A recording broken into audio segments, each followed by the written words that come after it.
Jujutsu Kaisen chapter 222 spoilers. Oh man, my brothers and sisters, we are trying something new today and going over the chapter spoilers. But really, I wanted to seriously express my thoughts, my concerns, and immense hype for Jujutsu Kaisen right now, because I'll tell you brothers and sisters, Gege is cooking his story faster than ever. We will get to Gojo versus Sukuna as soon as next chapter, and that is such a crazy thought, but it creates a lot of concern over how the story will pan out. This week we get a very foreboding chapter title, as it is expressed as Omen. The chapter starts with Sukuna and Uraume residing in a tranquil area with a tree in the middle, and Sukuna lies down as Uraume offers him 4 of the remaining cursed fingers. Uraume apologizes for not possessing the last one, but Sukuna reveals that Gojo might be the one who has the last finger. Gojo withheld this finger in order to stall Yuji's official execution order, as Yuji would only die after eating all 20 cursed fingers. But Sukuna expresses that this isn't necessarily a big deal, as he can substitute 1 finger when he eats the mummified remains of his old body. And we saw this back from chapter 220, and Sukuna proceeds to eat this body. This is kind of a very major reveal to blow past by, because now we have 20 finger Sukuna in the series. The fingers were never really a super key focus in the story, but always an underlying plot device. So it's good to see the outcome of all this, but it's also very scary how full power Sukuna will pan out.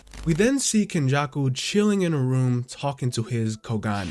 It's an incredibly eerie setting, as he's in an empty room with an old static TV in the middle and what looks like a retro game system on the floor. So I guess Kenjaku is kind of overseeing events from there, but he asks his Kogane how many players have died from curse technique removal, and it replies that 61 have died, to which Kenjaku gives some philosophy on the people of Japan and how reality can change. But then we cut to Gojo's situation as he's getting checked out in a makeshift clinic by Shoko. But what's interesting here is how Gojo responded to the news of Nanami's death. Gojo was very unbothered, saying he thought Nanami was the type of guy to survive anything. And this prompted Ichiji to apologize to him, but Gojo kind of reprimands him and expresses that Ichiji still has a job left to do and he should get his spirits up. Then Ino walks in. Yes, remember that guy Ino who got no diffed by Ito Toji and is always simping over Nanami? He is back in the story, and it seems he has something to discuss in regards to Nanami.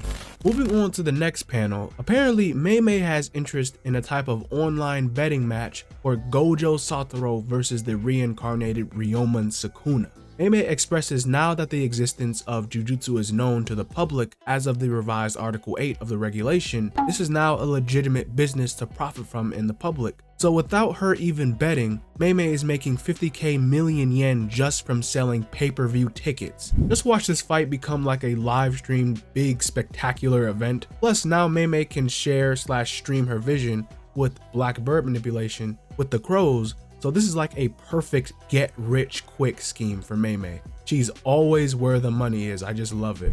Meanwhile, Yuji and Kusakabe are training, and of course, Yuji casually overwhelms Kusakabe and says this is enough for a warm-up. Honestly, why really is Yuji toying with Kusakabe when we have people like Maki who have some of the best hands in the series, and Yuji has so many others that he could train with besides bullying this poor man Kusakabe? But I guess he is technically a teacher, so yeah. Meanwhile, Yuta and Inumaki are talking, and they look to be in the same place where the higher-ups reside, so they may have met with them or talked with them, but Yuta explains that he told the superiors about Sukuna and Inumaki's missing arm, but he did not tell Yuji about it, so that Yuji wouldn't feel responsible for Sukuna harming his friend Inumaki. And Inumaki is thankful for that consideration. Honestly, there's an entire chunk of the story or character moments missing purely for the sake of the plot. And I do understand it, but there is so much missing. There is so much going on off screen, and this chapter definitely suffered a lot from that.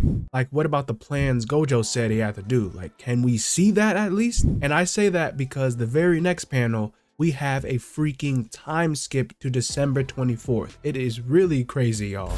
So on this fated day, Kenjaku, Uraume, and Sukuna make their plans, as Kenjaku expresses that Sukuna will fight Gojo while he will eliminate all the calling game players. You know what's actually messed up is Kenjaku would rather like 1v20 the entire calling game cast rather than fight Gojo with Sukuna, which I do not blame him at all for that, but it's still crazy nonetheless. And Kenjaku was acting like he's gonna wrap this up within the hour. Like, yeah, let me solo the entire cast, including Yuta, Hikari, Maki, Uro, Yuji, Miwa, all them guys. Just keep me away from Gojo.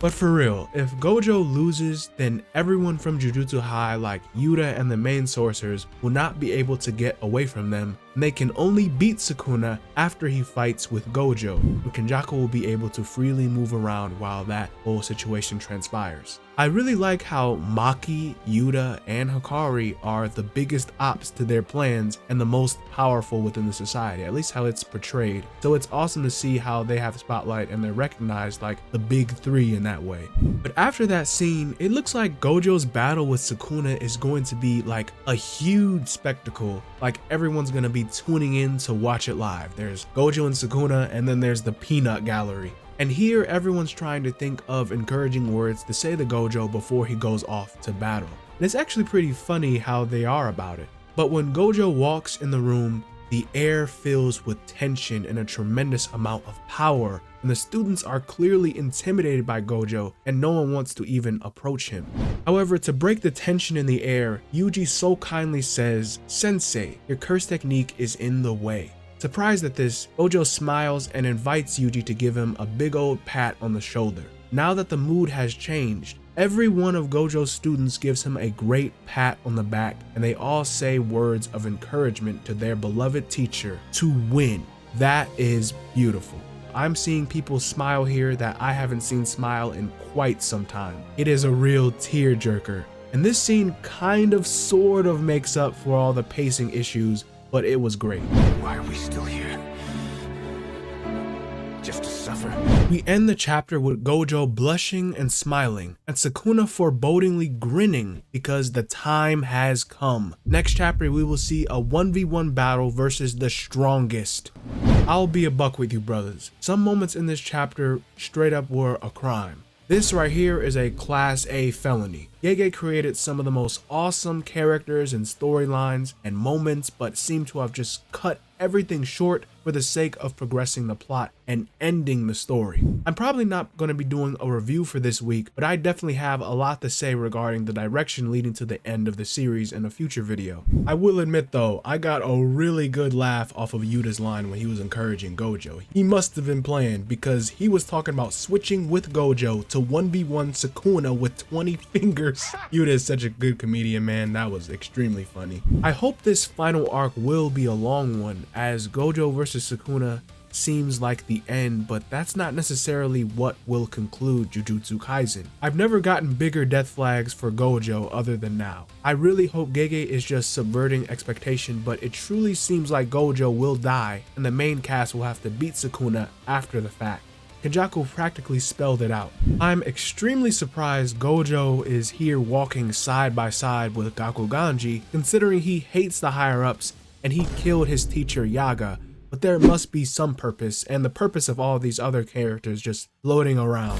I'm really more shocked that Kashimo is nowhere to be seen at all. Like, where is Kashimo? I pray Gege did not just off-screen this man, cause there ain't no way he waited a month just for Gojo to fight Sukuna. But let me know what you awesome guys think about the chapter. I know it's just the spoilers and the translations are very iffy, but this was just an interesting chapter, and I really hate to be so frustrated when we are literally about to get a peak fight just around the corner, but there is a lot to be said and a lot more that we just have to see. But that's it for this one, guys. You awesome brothers and sisters, take care, and I'll see you guys in the next one. Bye-bye.